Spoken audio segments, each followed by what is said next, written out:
घडी बरोबर आहे की नाहीतर एका गावात बघितलं मी ते 10:30च्या पुढे सरकच ना असं कसं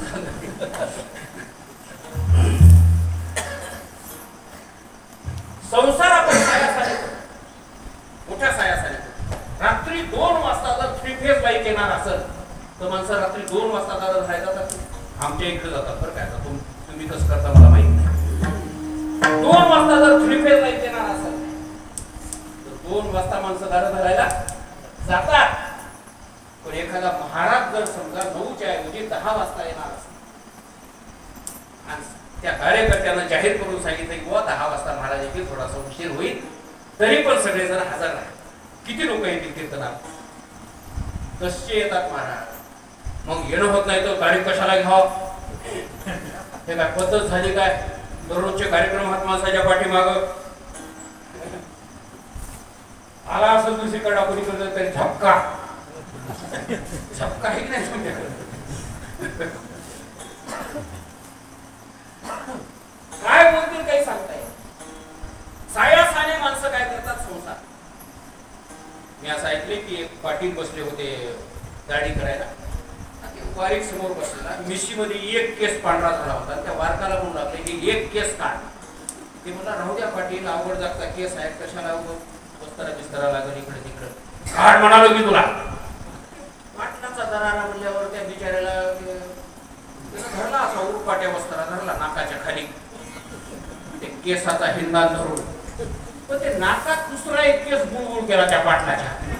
आणि नाकात केस बुळबुळ केल्याबरोबर आठ करून त्या पाटलानं जे शीख दिली म्हणतात खरडूनच नाक उडून गेलं कुठे गेलं पता काय होते एखादा केस आला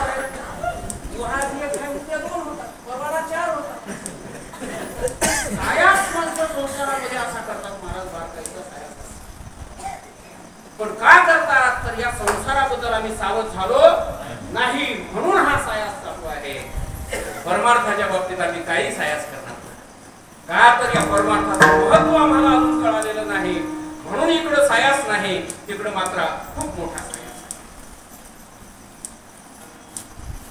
तुकाराम महाराज म्हणतात आम्ही दोन्हीही बाबतीत सावध झालो संसाराच्या बाबतीतही सावध झालो संसार कसा आहे ते आम्हाला कळलं कसा आहे व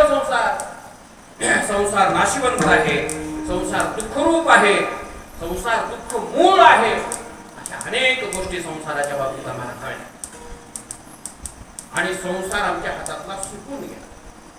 सोडायची गरज नाही एकदा हे खोटं आहे असं कळल्याच्या नंतर ते सोड म्हणावं लागत नाही जोपर्यंत हे खरं वाटतंय तोपर्यंतच माणसं धरून राहतात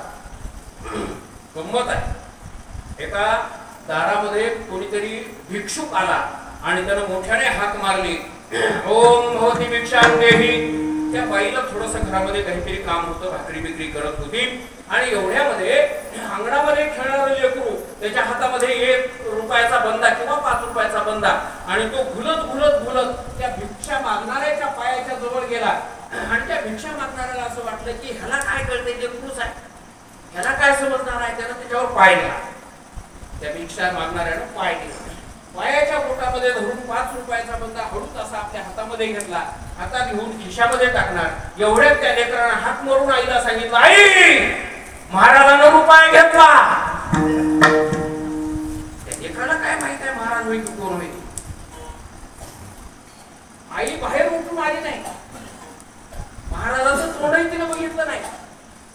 आतूनच भाकरी करीत सांगितलं पिंट्या घेऊ दे न चालायचा होय खेळायचाच होय 10 दुकानं फिरून आला कोणीच घेणं झालं घेऊ दे आता त्या महाराजानं खिशात टाकला असं का भोईला टाकला शहाणा माझ्यासारखा जर असेल तर खिशात नक्कीच टाकला नसेल खाली टाकून दिला लगेच लेकरानं सांगितलं आई महाराजानं टाकून दिला आई म्हणजे मला नक्की माहित आहे खोटं म्हणल्यावर कोण शहाणा माणूस जोपर्यंत खरं आहे असं वाटते माणसाला तोपर्यंत त्याच्या नादी लागतो आपण एकदा खोटं आहे असं कळालं की त्याच्या नादी पुन्हा आपण लागणार नाही संसार जन्मभर माणसं का करतात त्याचं कारणच हे आहे की अजून याच्यातला खोटेपणा आपल्याला कळालेला नाही ह्या एका बाबतीत आम्ही सावध झालो तुकाराम, संसाराच्या बाबतीत सावध. अजून कसं सावध झाला तर म्हणजे देवाच्या बद्दलही सावध झाला. देव कसा आहे हेही आम्हाला कळलंय. या देवाशिवाय या जगामध्ये सत्य नावाची वस्तू दुसरी कोणतीच असू शकत नाही. हे त्रिवार मी तुम्हाला सांगतो. तुकाराम महाराज एका ठिकाणी म्हणतात, ओ देवा पांडुरंगा, तू सत्य आहे, सत्य आहे, सत्य आहेस. बस सत्य तू, सत्य तू, सत्य तू.